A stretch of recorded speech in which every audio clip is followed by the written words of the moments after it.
Halo teman-teman, kembali lagi dengan saya, Ayu Indah Puspitasari, mahasiswi Fakultas Ilmu Tarbiyah dan Keguruan, Prodi Pendidikan Bahasa dan Sastra Indonesia UIN Syarif Hidayatullah, Jakarta. Dan saya juga merupakan anggota muda UKM Bahasa Flat 2020.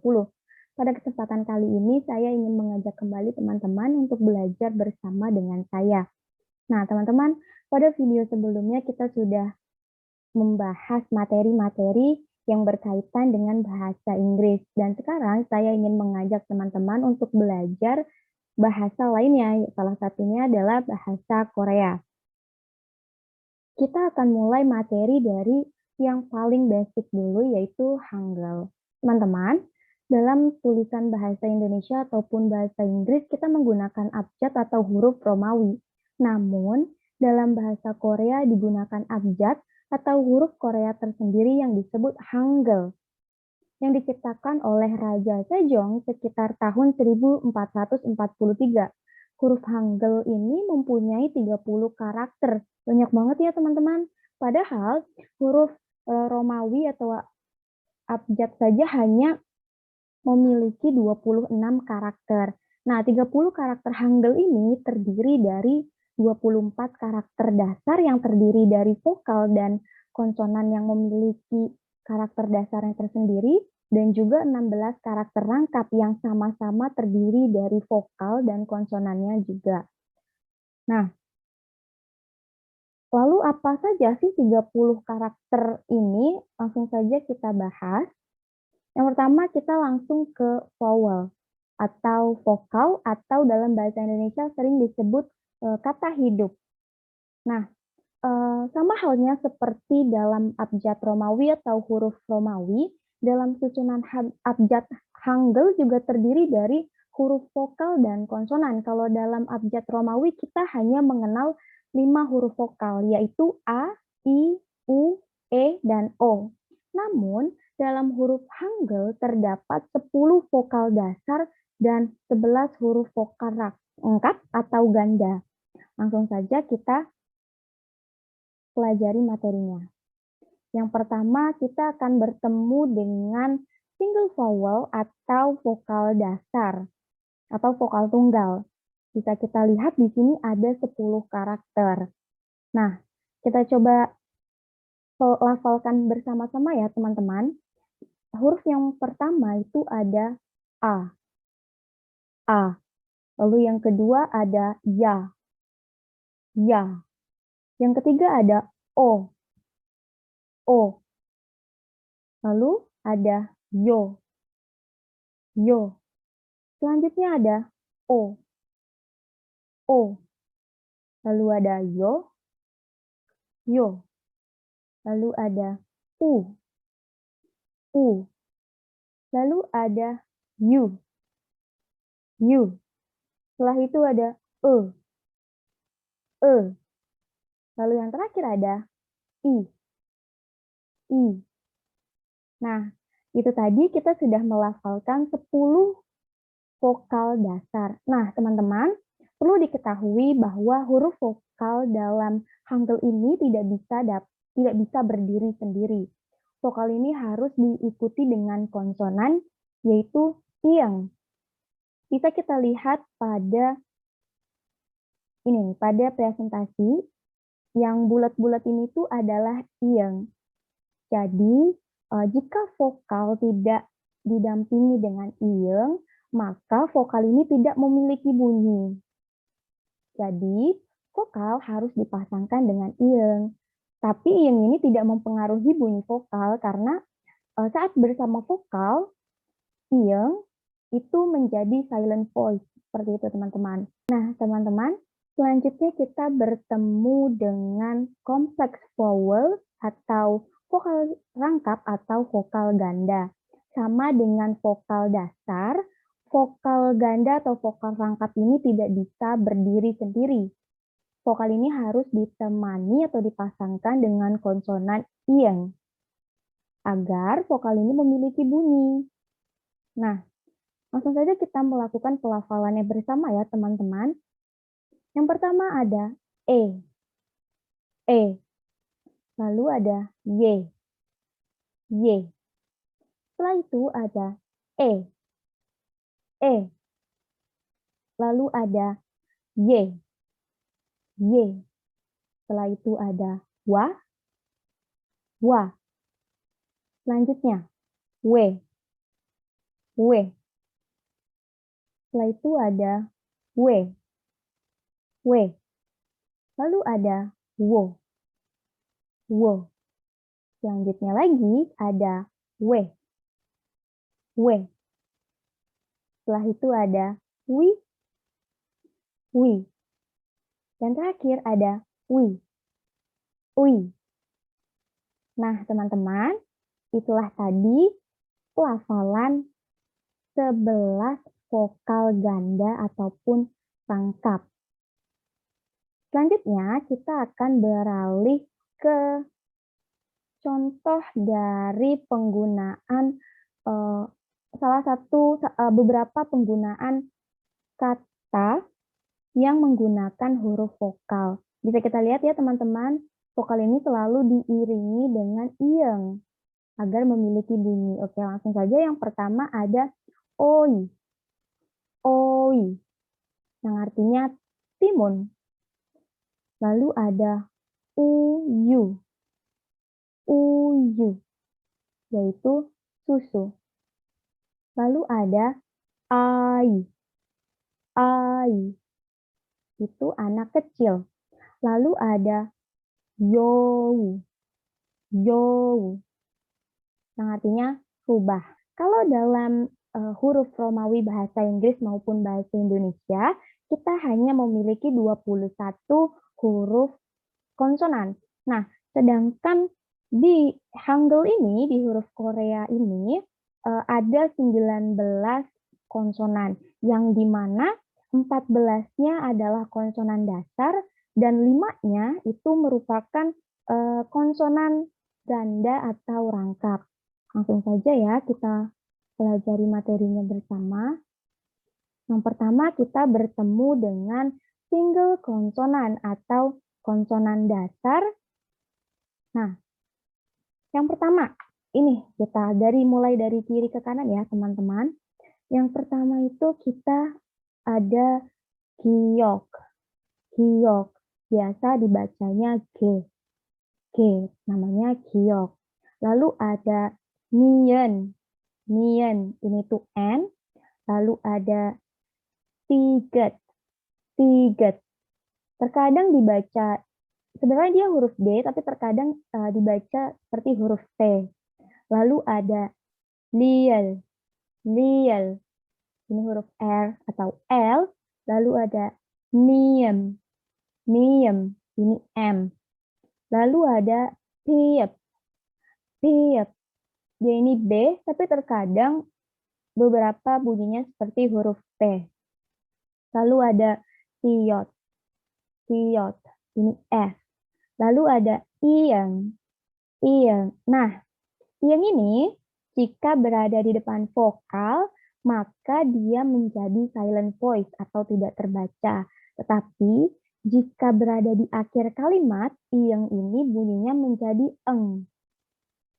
Selanjutnya ada ciet, ciet, dia ini huruf J. Lalu ada ciet, ciet, ini ceh.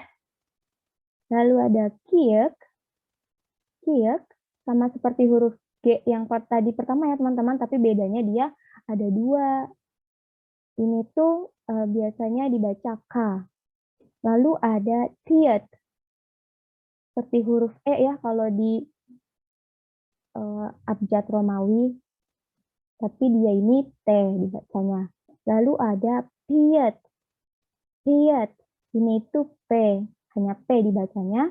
Lalu yang terakhir ada, bentar. Lalu yang terakhir ada hiet, hiet, yaitu biasa sering dibaca H. Nah, ini tadi 14 single konsonan teman-teman. Selanjutnya, kita beralih ke double konsonan atau konsonan yang rangkap ataupun ganda. Nah, konsonan yang rangkap atau ganda ini hanya 5 huruf ini saja yang memiliki konsonan ganda. Konsonan ganda itu ya ini teman-teman, ditulisnya itu 2 kali. Yang pertama, sebelumnya tadi kita sudah mengetahui huruf ini adalah giok. Tapi jika double menjadi sangkiok. Sangkiok. Selanjutnya tadi ini ada tiget. Nah, setelah double ini, dia berubah menjadi sangdiget. Sangdiget. Lalu ada ciet. Tadi ini kita kenal ciet ya. Setelah setelah double seperti ini berubah menjadi sangciet. Dibacanya C. Kalau yang tadi dibacanya kan J. Kalau ini berubah menjadi C. Lalu ada biep. Tadi biep, sekarang berubah menjadi tangtiep. Tangtiep. Lalu ada siot. Nah, double begini berubah menjadi sangsiot. Sangsiot. Nah, itulah tadi teman-teman 5 konsonan ganda atau rangkap. Selanjutnya kita beralih ke ini penggunaan beberapa penggunaan kata yang menggunakan konsonan dasar. Sebenarnya banyak ya teman-teman, cuma saya hanya mengambil beberapa saja. Yang pertama, kita baca bersama ya, ada dalini. Dalini. Ini itu setrika. Lalu ada gudu. Gudu. Ini itu artinya sepatu. Lalu ada omoni. Omoni, yaitu ibu. Lalu ada aboji. Aboji, yaitu ayah atau bapak. Lalu ada, selanjutnya ada penggunaan double konsonan pada beberapa kata. Yang pertama ada pang. Pang yaitu roti, lalu ada tal. Tal yaitu beras, lalu ada oke. Oke yaitu pundak atau bahu atau shoulder. Lalu ada opa. Opa. Ini nih yang K-popers nih pasti tahu kan opa.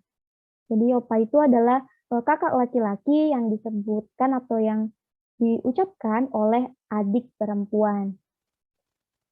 Nah, selanjutnya adalah how to write Korean letter consonant. Sama dengan vokal tadi, konsonan juga ada cara penulisannya nih teman-teman berdasarkan native speakers ya. Yang pertama kita lihat ada giok.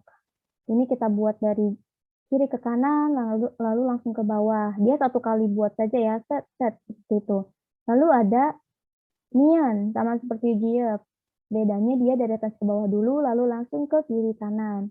Lalu ada tiget, dia buat dari kanan ke kiri, dari kiri ke kanan, lalu turun ke bawah, lalu ke kiri kanan lagi. Lalu ada liel, seperti S yang bergaris-garis, tetapi terbalik.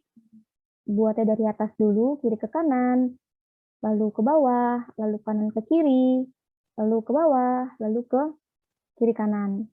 Lalu ada niem, tulisnya seperti ini, dari atas ke bawah, lalu buat garis yang di atasnya dari kiri ke kanan, lalu ke bawah, lalu buat garis yang di bawahnya. Lalu ada piet, seperti ini seperti kursi di abang-abang tukang bakso, kursi plastik. Ini tulisnya dari atas ke bawah dulu, lalu kita buat garisnya 2 ya teman-teman, buat garis atas ke bawahnya 2 dulu, lalu kita buat garis yang di sampingnya nih, garis penghubungnya, lalu yang di bawahnya. Lalu ada siet. Siet ini kita buat garisnya dulu dari atas ke bawah, agak melengkung, lalu disusul garis yang keduanya.